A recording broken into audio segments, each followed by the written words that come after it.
Bismillah, Assalamualaikum warahmatullahi wabarakatuh. Alhamdulillah, Alhamdulillahilladzi bi ni'matihi tatimmus shalihat. Nahmaduhu wa nasta'inu wa nusallimu wa nusalli ala nabiyyina Muhammad sallallahu alaihi wasallam. Sallallahu ala alihi wasallam ajmain. Amma ba'd. Hai para jemaah penuntut ilmu, pada kesempatan kali ini saya Muhammad Abin Aris Agus akan mempresentasikan sebuah materi yang cukup penting dalam kehidupan kita, yaitu beriman. Tapi lebih spesifik dari itu, yaitu beriman kepada Nabi dan Rasul.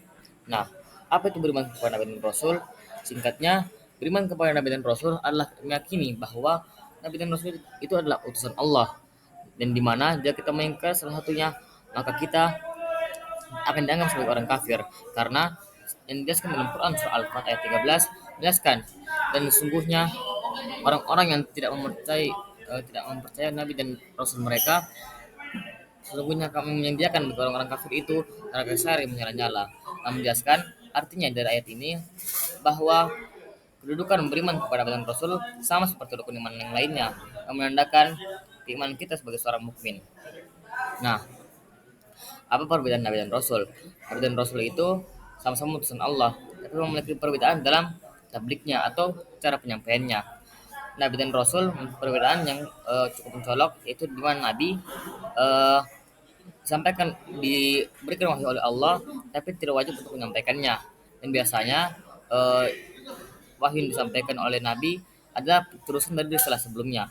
Tapi Rasul, mereka wajib menyampaikan wahyu yang diberikan oleh Allah Subhanahu wa taala, dan biasanya merupakan risalah baru atau ajaran baru yang dikirimkan oleh Allah Subhanahu wa taala.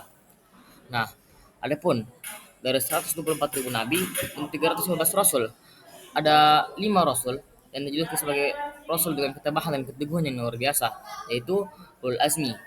Nah, ulul azmi ini diberikan kepada para rasul, itu para rasul yang memiliki keteguhan dan ketabahan yang luar biasa dalam menghadapi setiap persoalan umatnya maupun rintangan yang diberikan kepadanya.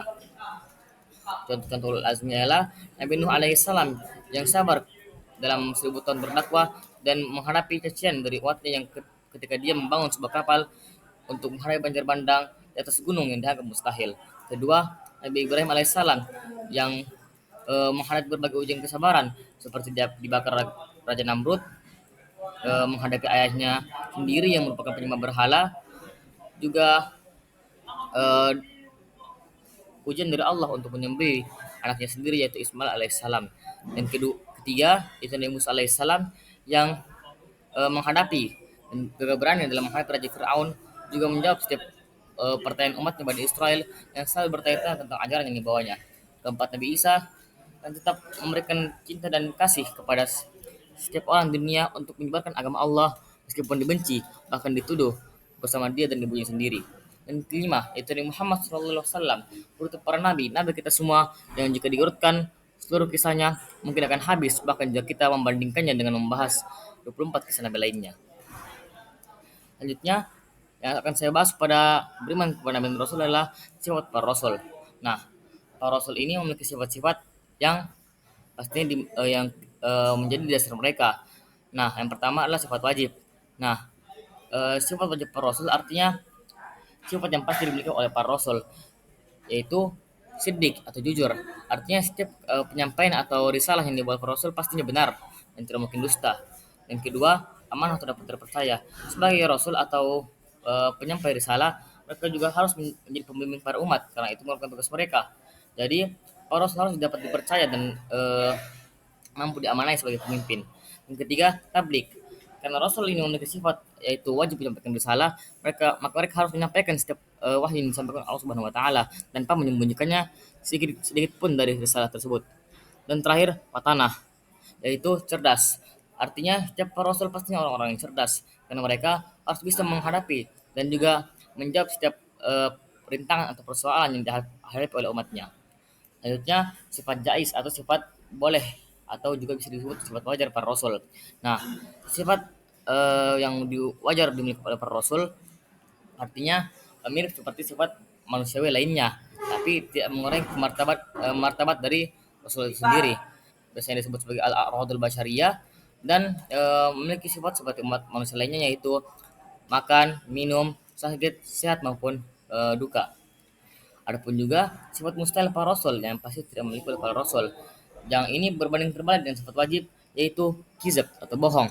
Karena tidak mungkin para rasul membohongi umatnya dalam menyampaikan risalah.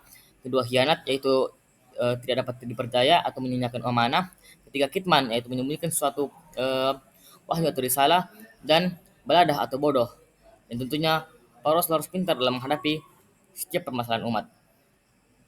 Selanjutnya, eh, apa saja tugas para rasul? Nah, para rasul sendiri memiliki banyak tugas, tapi di antaranya secara garis besar mereka adalah pembawa risalah Allah. Jadi mereka harus menyampaikan setiap wahyu dari Allah untuk membimbing para umat manusia, yaitu umat manusia yang tersesat pada zaman mereka, dan juga bisa diteruskan sampai zaman sekarang. Adapun juga tugas lainnya sebagai pembimbing ibadah, sebagai pemimpin para umat, juga yang menjelaskan hukum-hukum Allah. Nah, apa hikmah kita beriman kepada Nabi dan Rasul Allah, yaitu kita memiliki role model dalam kehidupan sehari-hari kita. Juga kita akan menambah kesempurnaan iman kita, dan juga kita tidak akan menyombongkan diri karena kita yakin bahwa masih ada yang lebih tinggi dari kita, yaitu para nabi dan rasul. Nah, bagaimana cara kita meneladani sifat-sifat para rasul tersebut di era digital? Yaitu pertama, kita harus tentunya mengikuti sifat-sifat wajib para rasul, yaitu sidik, amanah, tablik maupun fatanah. Juga kita harus bijak dalam menggunakan teknologi, karena di zaman sekarang AI maupun teknologi semakin berkembang pesat, yang membuat banyak sekali permasalahan yang bisa semakin muncul di zaman sekarang. Membuat kita harus bisa bertahan sebagai umat muslim yang senantiasa beriman kepada Allah dan Rasulnya. Mungkin saya dapat sampaikan. Sekian dari yang presentasi saya. Saya Muhammad Ambesin Agus dari kelas 8 Ar-Rafi.